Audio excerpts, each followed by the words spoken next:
हम लोग क्या पढ़ने जा रहे हैं? दर्पण। और दर्पण को हम लोग अंग्रेजी में क्या कहते हैं? नहीं,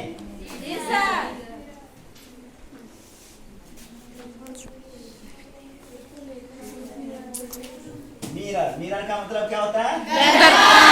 दर्पण। और इसको हम लोग बोलते हैं दर्पण कितने प्रकार के होते हैं? दो प्रकार, एक समतल और एक गोलीय, ये ना। तो मिरर कितने प्रकार के हो गए? दो।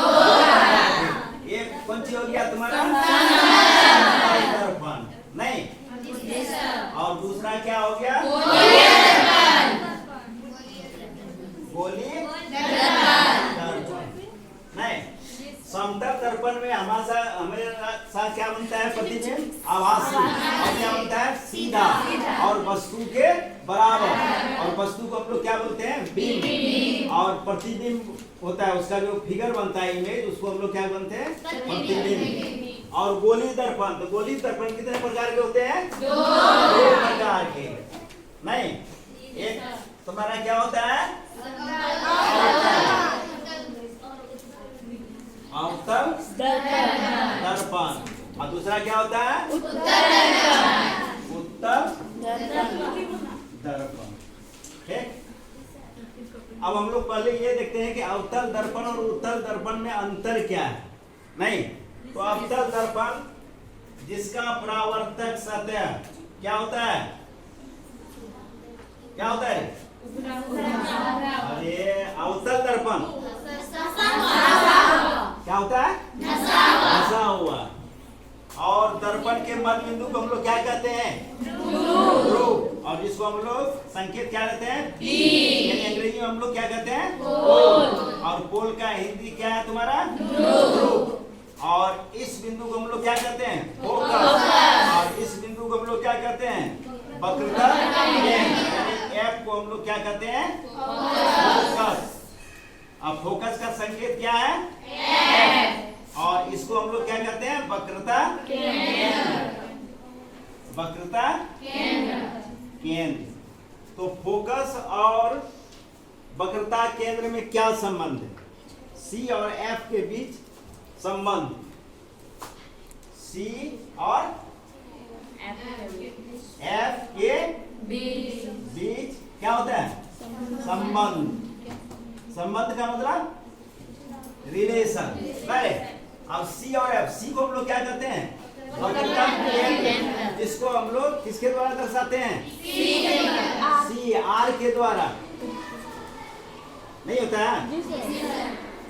इसको हम लोग किसके द्वारा दर्शाते हैं? आर के द्वारा। और एफ तो तुम्हारा एफ आई, इसका मतलब आर बराबर क्या होता है? 2f। और एफ बराबर क्या होता है? r/2, नहीं। लेंस के ये चौड़ाई को हम लोग क्या कहते हैं? द्वारक। क्या कहते हैं हम लोग? द्वारक। लेंस के चौड़ाई को हम लोग द्वारक कहते हैं। पोल से जितना ही दूरी ये फोकस का होता है, उतना ही फोकस से वक्रता केंद्र की दूरी होती है, ठीक। तो इसका परावर्तक सतह जो होता है वो क्या होता है? धंसा हुआ। और उत्तल दर्पण का तब क्या होगा? उल्टा, उभरा हुआ। इसका क्या होगा? उत्तल दर्पण का उभरा हुआ। इसका पॉलिश किधर रहेगा? अंदर की तरफ, नहीं। और इसको हम लोग क्या कहेंगे? P। और इसको क्या कहेंगे हम लोग? F। और इसको क्या कहेंगे? C, नहीं। ये हो गया F। और वक्रता केंद्र को हम लोग क्या कहते हैं? त्रिज्या को R। तो ये जो होगा तुम्हारा, ये इसमें अवतल और उत्तल में बनने वाले प्रतिबिंब। तो अवतल दर्पण में कैसा प्रतिबिंब बनता है? वास्तविक और आभासी, वस्तु से छोटा, बड़ा और बराबर, तीनों तरह का प्रतिबिंब बनता है, नहीं बनता है? बीच बीच में चौकी नहीं होता, नहीं। और तुम्हारा ये जो है कौन दर्पण? उत्तल दर्पण में हमेशा क्या बनता है? आभासी प्रतिबिंब बनता है और वस्तु से छोटा। अब हम लोग भी, एफ और आर, प्लस और माइनस हम लोग कैसे समझेंगे उसको, नहीं। तो अगर जिधर से किरण जा रही है, ठीक है, तो कहां से जा रही है, मान लो इसको डायरेक्शन में दो, इसको हम लोग क्या कहेंगे, उत्तर कहेंगे, इसको हम लोग क्या कहेंगे, दक्षिण, इसको क्या कहेंगे हम लोग, पूर्व, इसको क्या कहेंगे हम लोग, पश्चिम बोलेंगे। तो ये देखो, तो ये अगर हम ले रहे हैं, यही मान लो लाइन है तुम्हारा, इसको हम लोग क्या कर रहे हैं, प्रधान अक्ष, नहीं ये प्रधान अक्ष, प्रधान अक्ष में जरा माइनस प्लस का ध्यान देना, ठीक है। तो ये देखो, इसी को मान के चलो, तो ये वाला मान के चलो, तो इधर तुम्हारा क्या हो गया, पूरब, इधर तुम्हारा क्या हो गया, पश्चिम। तो किरण किधर से जा रही है, पश्चिम से, तो पश्चिम से किधर जा रही है, तो पश्चिम से किधर जा रही है, पूरब की तरफ। और हम लोग नापते कहाँ हैं, दर्पण के मध्य, इस जगह से इधर नाप रहे हैं, इसका मतलब किरण किधर जा रही है, पूरब के तरफ, और हम लोग नाप किधर रहे हैं, पश्चिम की तरफ। तो उल्टा नाप रहे ही नहीं रहे, किरण के जस्ट विपरीत नहीं कर रहे हैं। तो जस्ट किरण के जब विपरीत हम लोग नापेंगे तो सारे हमारे क्या आएंगे, माइनस, ठीक है।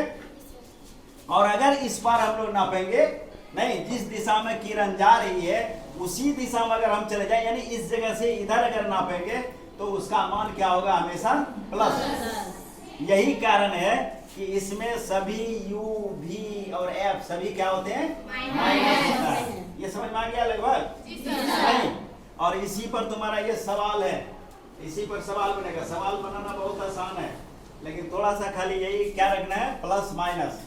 तो इसमें हम लोगों को दिमाग में बैठाना है कि अवतल दर्पण है या उत्तल दर्पण, और इसमें आभासी प्रतिबिंब बनेगा कब, जबकि दर्पण और फोकस के बीच रहेगा और वस्तु से कई गुना बड़ा, नहीं वस्तु से कई गुना बड़ा क्या बनेगा, प्रतिबिंब। और उस समय क्या बनेगा, आभासी, और वस्तु से सीधा, और दर्पण के पीछे, दर्पण के पीछे, और दर्पण के जैसे पीछे बनेगा वहां भी प्रतिबिंब का दूरी को हम लोग क्या कहते हैं, भी कहते हैं, और भी का चिन्ह तक वहां क्या हो जाएगा, प्लस।